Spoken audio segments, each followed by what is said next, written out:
The flame of the kerosene lantern didn't flicker because of a draft. The air down here was dead, still. It had been still for 3,000 years. The light trembled because the hand holding it was shaking. Silas Reed was a man of science, a mining engineer. He dealt in geology, density, and hard facts. He did not believe in myths. But as he crouched in the suffocating dust of Lovelock Cave, the object in front of him shattered every fact he had ever learned. It was a skull, but it was wrong. It sat in the dirt, staring back at him with empty sockets that seemed too wide, too spaced apart. Silas slowly reached out, his leather glove creaking in the silence, and placed his own hand next to the forehead. The skull dwarfed it. He unholstered his measuring tape. From the chin to the crown, the bone measured almost double that of a modern human. They would later tell him it was a bear. They would tell him it was a genetic deformation, a freak of nature, a mistake. But Silas looked at the jawbone, still intact, still lined with double rows of teeth. He picked it up. He raised it to his own face. It slid over his jaw like a bucket over a teacup. Silas knew exactly what he was looking at, and he felt a cold realization settling in his stomach, heavier than the stone above him. He knew that the moment he reported this, the moment he dragged this monstrosity into the sunlight, his life as he knew it would be over. Let's rewind. The year is 1911. The place is Nevada. A landscape of unforgiving heat, sagebrush, and silence. This isn't a story about a crazy treasure hunter looking for Atlantis. This is a story about business. Silas Reed and his partner weren't looking for gold or silver or ancient civilizations. They were looking for bat guano, fertilizer. Lovelock Cave was a massive, hollow wound in the earth, packed with centuries of bat droppings. It was a gold mine of nitrates. The plan was simple: dig it out, bag it up, ship it off. It was supposed to be a dirty, boring, profitable job. But as the miners dug deeper, stripping away layers of filth, they stopped hitting rock. They started hitting history. Not the history you read about in textbooks, not the history sanctioned by the universities back east. They hit something that shouldn't have been there. And this brings us to a terrifying reality. We trust that history is a record of what happened. But what if it's just a record of what they allow us to remember? Question: if undeniable proof of a race of giants was found tomorrow, do you believe the government would tell us? Or would they hide it to protect the official timeline? Answer tell or hide in the comments right now. I want to see where you stand. Because Silas Reed was about to give them a choice, and we are going to find out exactly how they answered. Subscribe to the channel if you want to dig up the truth. Now let's go back into the cave. To understand what happened next, you have to understand the smell. It wasn't just the dust of the Nevada desert. It was the acrid, stinging scent of ammonia. Silas Reed and his crew were digging through history, yes, but they were digging through it in the most literal, unglamorous way possible. They were digging through 4 feet of bat guano. For centuries, millions of bats had roosted in the cathedral-like ceiling of Lovelock Cave. Their droppings had carpeted the floor, sealing everything beneath it in an airtight, dry capsule. It was nature's perfect preservation system. Silas wasn't thinking about preservation, though. He was thinking about nitrates. He was thinking about the payout. The cave was a resource, nothing more. The miners worked by the light of kerosene lanterns, their shadows stretching long and distorted against the limestone walls. The sound was a rhythmic, dull scraping. Shovel into filth. Lift. Toss. Shovel. Lift. Toss. They had cleared the top layer, the modern layer, where the debris was recognizable. Old campfires. Arrowheads that looked familiar to anyone who knew the local Paiute tribes. Small, efficient points made for hunting rabbits or deer. Nothing unusual. Just the remnants of a nomadic people seeking shelter from the sun. But then, the depth changed. At around 4 feet down, the texture of the dig shifted. A miner's shovel didn't slice through the soft guano. It bounced off something fibrous. "Hold up," Silas said. He moved closer, lifting his lantern. The light pooled on the floor of the pit. It wasn't rock. It wasn't the cave floor. It was a mat. They brushed away the loose dirt. It was a layer of tulle, woven cattails and reeds, packed down tight. But this wasn't a simple sleeping mat. It was extensive. It covered the width of the dig site. And the weave? Silas ran a gloved finger over it. The weave was complex, tighter, stronger, and more intricate than anything the local tribes were known to produce in recent history. It looked engineered. "Cut through it," Silas ordered. The men sliced through the ancient fiber.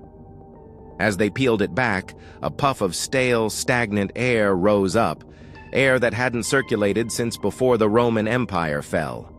Below the mat, the world changed. The first thing they found seemed innocuous at first.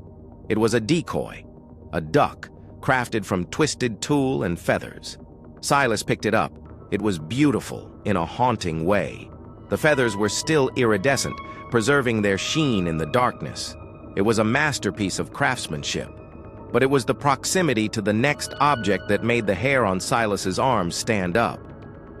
Next to the delicate decoy was a stone pestle.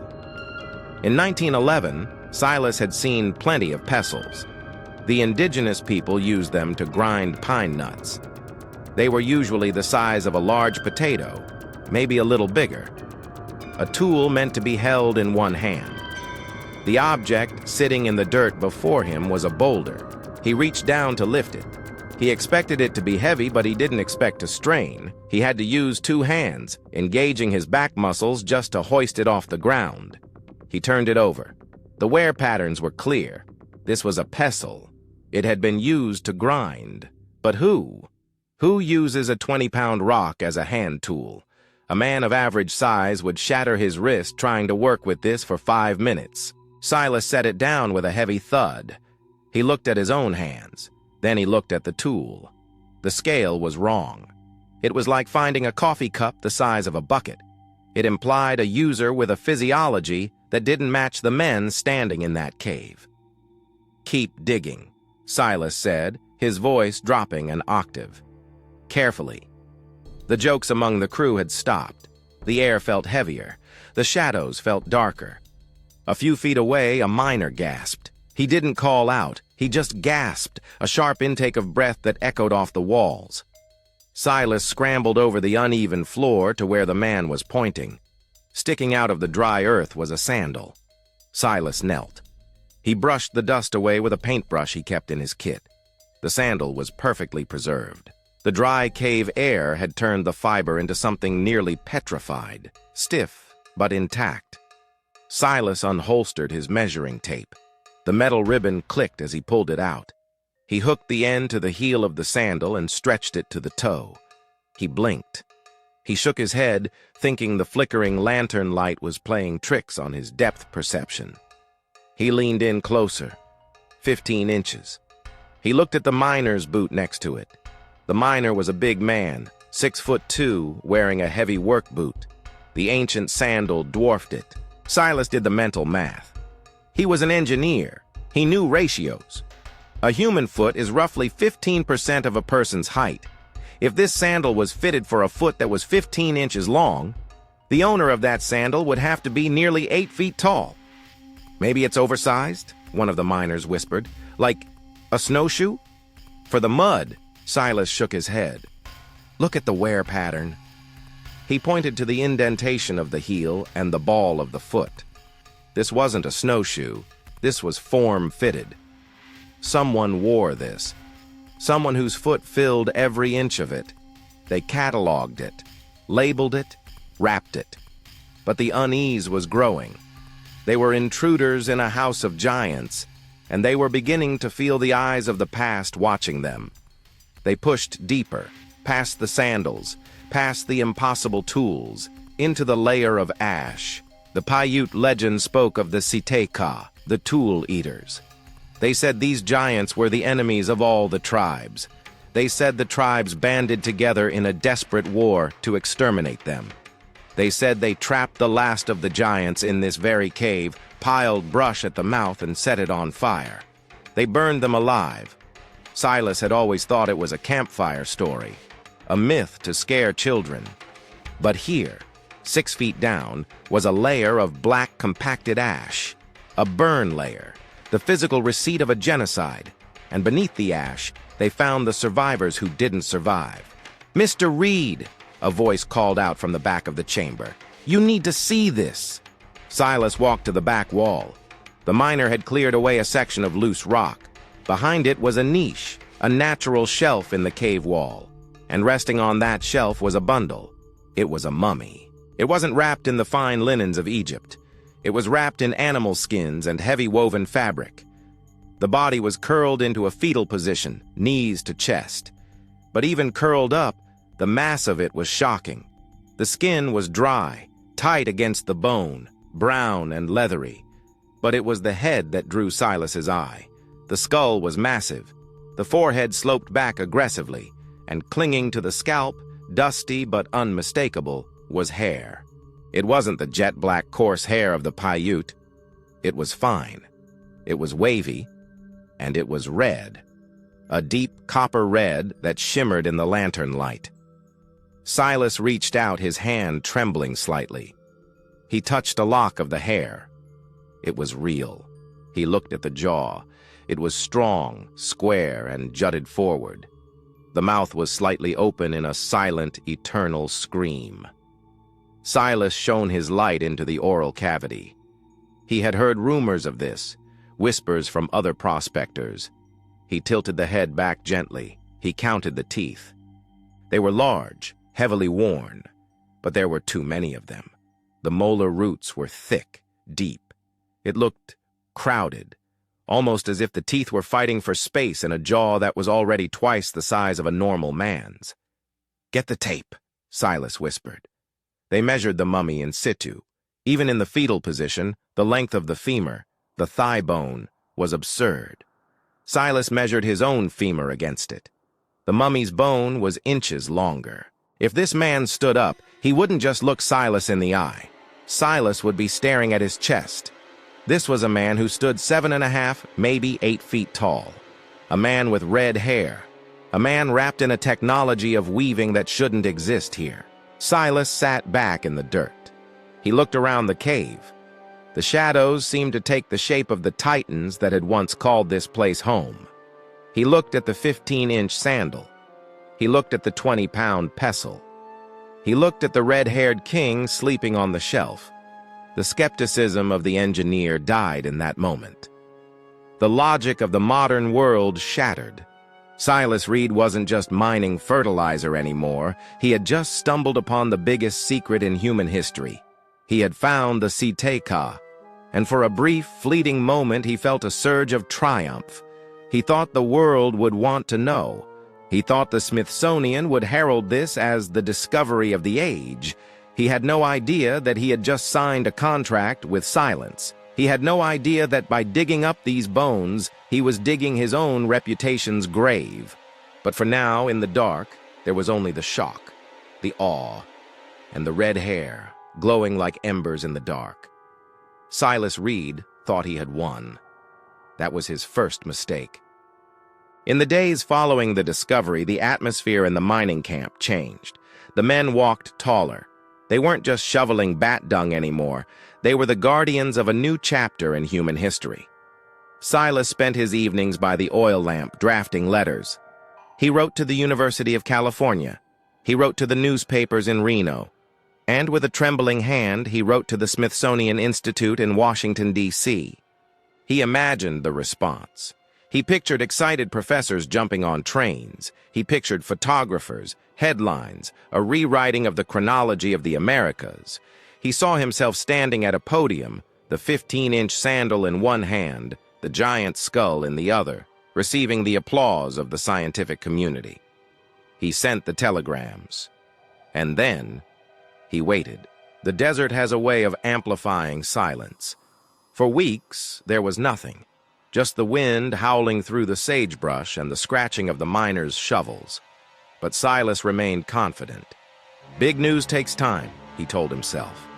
Then came the reply. Not a fanfare, but a brief, sterile notification. A team was coming, not to celebrate, but to assess. When they arrived, They didn't look like the explorers Silas had read about in adventure novels. They didn't wear rugged khaki or carry worn field journals. They stepped off the train in Lovelock wearing pressed suits, starched collars, and polished city shoes that looked alien against the dusty boardwalks of the mining town. There were two of them. The lead man, a representative from the Institute, carried himself with an air of bored superiority. He didn't look like a man on the verge of a breakthrough. He looked like an accountant arriving to audit the books of a failing business.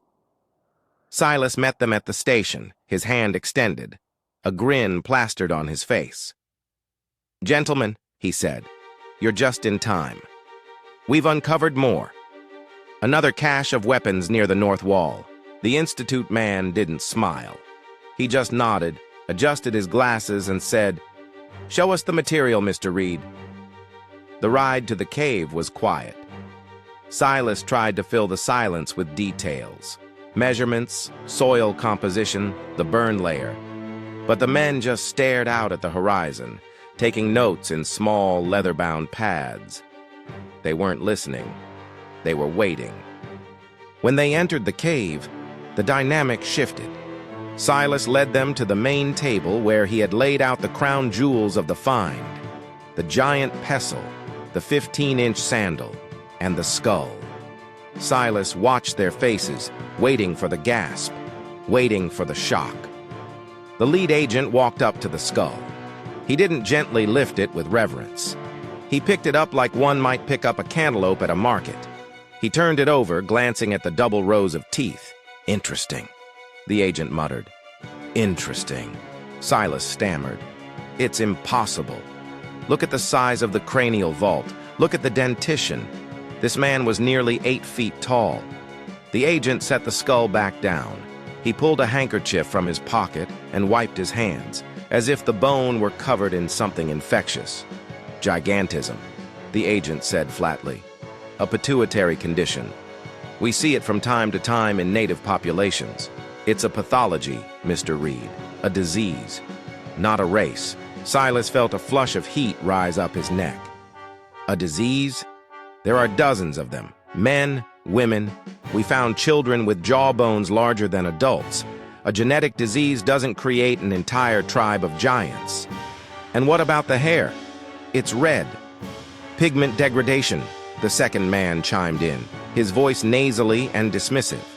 "The ammonia in the bat guano alters the keratin in the hair follicles. It bleaches black hair to a reddish hue over centuries." "Common chemistry. And the sandals?" Silas pointed to the 15-inch woven shoe. "Did the bat guano weave a size 20 shoe?" The lead agent sighed. It was the sigh of a parent explaining simple arithmetic to a slow child. "Ceremonial, Mr. Reed.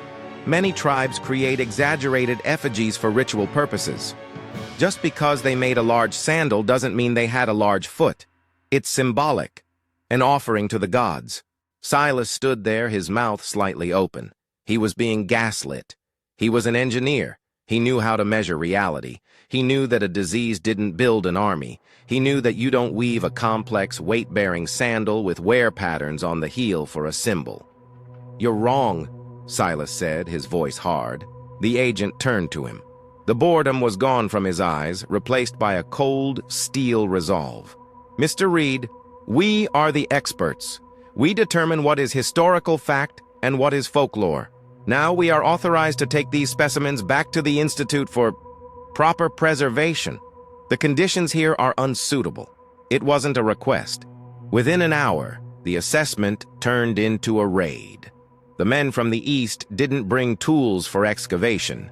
They brought crates. Wooden crates with the Institute's stamp burned into the side.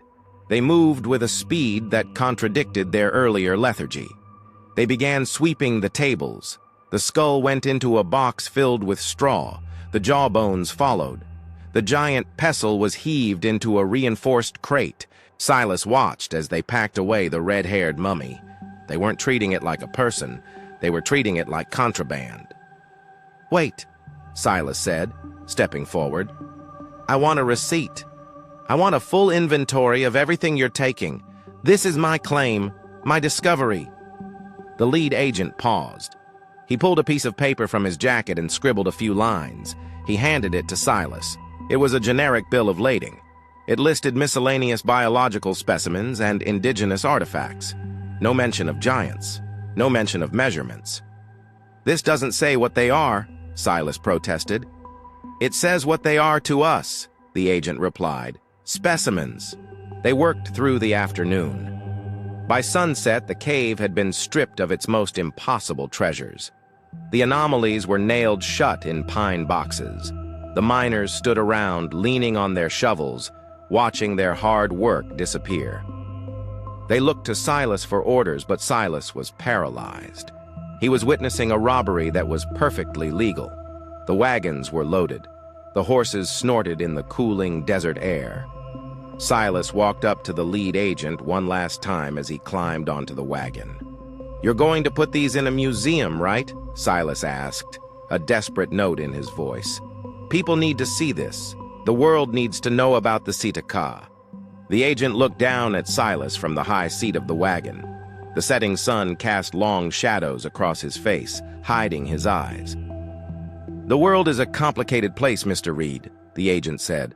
"Our job is to make it understandable, to keep the timeline tidy.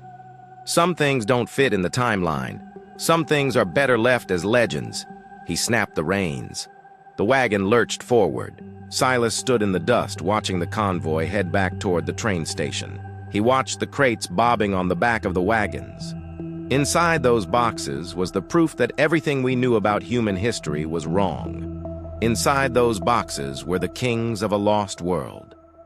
And they were leaving. Silas felt a heavy, sinking realization in his gut. He realized then that the agents hadn't come to study the giants. They had come to confiscate them. He looked down at the paper in his hand. The receipt. Miscellaneous biological specimens.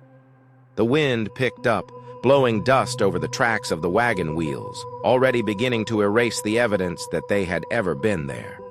Silas walked back into the cave, into the dark, but the magic was gone. The giants were gone. And as he would soon find out, they were never coming back. Time is the ultimate weapon of the erasure. It doesn't need to be violent. It just needs to be patient. After the wagons left, the dust settled in Lovelock Cave. The mining operation continued. They scraped the rest of the guano down to the bedrock, bagged it, and shipped it off to fertilize fields across California. The cave, once a tomb for kings, was now just an empty hole in the desert. Silas Reed went back to his life. He went back to engineering. But he kept one eye on the mailbox. He subscribed to every major scientific journal, National Geographic, Scientific American, the reports from the Smithsonian. He checked them every month, flipping through the pages, looking for the headline he knew was coming. Giants found in Nevada, new race discovered, the red-haired Titans, history rewritten, 1912 passed, nothing, 1913 passed, nothing, 1914. The world went to war in Europe. The headlines were full of trenches and mustard gas. There was no room for giants. Silas told himself it was just the bureaucracy. Science is slow. Verification takes time. They were probably reassembling the skeletons, conducting peer reviews, writing the definitive paper that would shake the foundations of anthropology. But by 1918, the silence had become deafening. Silas couldn't wait anymore. He sat down at his desk, lit a cigarette, and began to write. He wrote to the contact name on the receipt. He asked for a status update. He asked when the exhibit would open. He asked if they needed his field notes to help with the reconstruction. Months later, a reply came. It was typed on thick official stationery. It was polite, brief, and confusing. Dear Mr. Reed, regarding your inquiry into the shipment from Lovelock, dated 1911, we have processed the material. The collection consists primarily of basketry, duck decoys, and miscellaneous refuse. We thank you for your contribution to the preservation of indigenous crafts. Silas stared at the letter. Basketry? Refuse? He wrote back immediately. You are mistaken. I am referring to the skeletal remains, the cranial vaults. the femurs, the 15-inch sandals, the weapons. The response to that letter didn't come for 6 months. When it did, the tone had changed. It wasn't polite anymore. It was patronizing. Dear Mr. Reed, our curators have examined the biological specimens you refer to. It appears you, as a layman, have made a common error in identification. The bones found in the lower strata of the cave are not human. They are the remains of megafauna, specifically prehistoric bears and remnants of buffalo. The deformation of the skulls you described is likely due to the pressure of the earth and warping over time. The matter is closed. Silas crumpled the letter in his fist. Buffalo. They were telling a mining engineer, a man who spent his life looking at rock and bone, that he couldn't tell the difference between a buffalo and a human being. A buffalo does not have a human jaw. A bear does not have woven sandals. A warped skull does not result in a perfect, double-row set of teeth. This wasn't a mistake. This was a lie. And it was a lie told with the absolute confidence of an institution that knew no one would question it. Silas realized that letters wouldn't work. He had to go to the source. He packed a bag. He took the train east. He went to the archives. The building was impressive. Marble columns, high ceilings, the smell of floor wax and old paper. It was a temple of knowledge. But as Silas walked the halls, he didn't feel enlightened. He felt watched. He requested a meeting with the curator of the North American department. He was kept waiting for 3 hours on a hard wooden bench. When he was finally allowed in, the office was small, cramped with stacks of files. The curator didn't offer a hand. He didn't even look up from his paperwork. "Mr. Reed," the man said, his voice dry as dust. "You are persistent." "I want to see them," Silas said.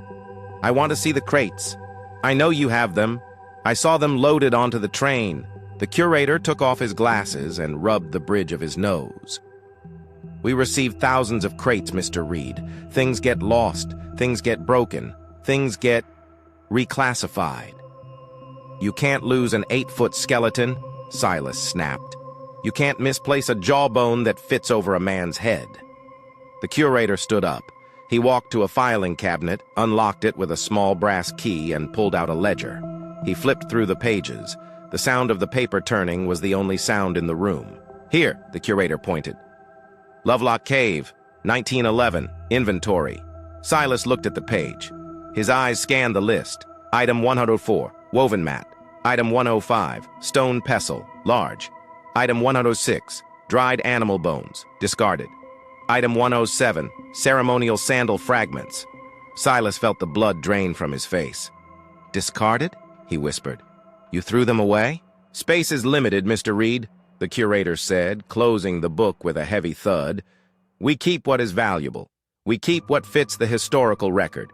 We do not keep refuse. We do not keep anomalies that confuse the public." Silas looked at the man.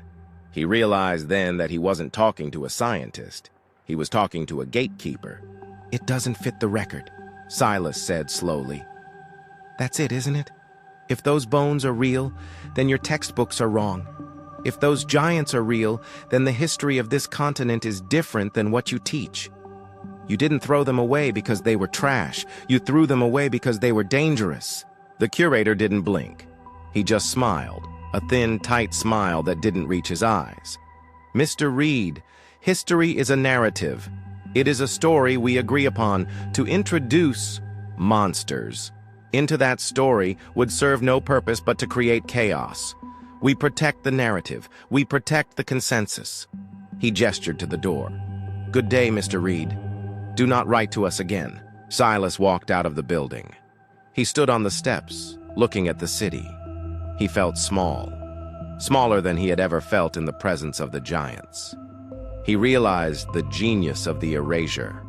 They didn't have to kill him. They didn't have to burn the evidence in a public bonfire. All they had to do was change a line in a ledger. All they had to do was label a giant as a buffalo. Who would the world believe? The Smithsonian Institute, with its degrees and its marble halls? Or a lonely mining engineer from Nevada covered in bat dust? He went back to the hotel. He drank. He thought about going to the press again, but he knew what would happen. They would call the Institute. The Institute would show them the ledger. See? Just buffalo bones. The poor man is delusional. Probably breathed in too much ammonia in the caves. Silas Reed was erased. Not physically, but his credibility, his discovery, his truth, it was all wiped clean. He returned to Nevada a changed man. He stopped looking for the limelight.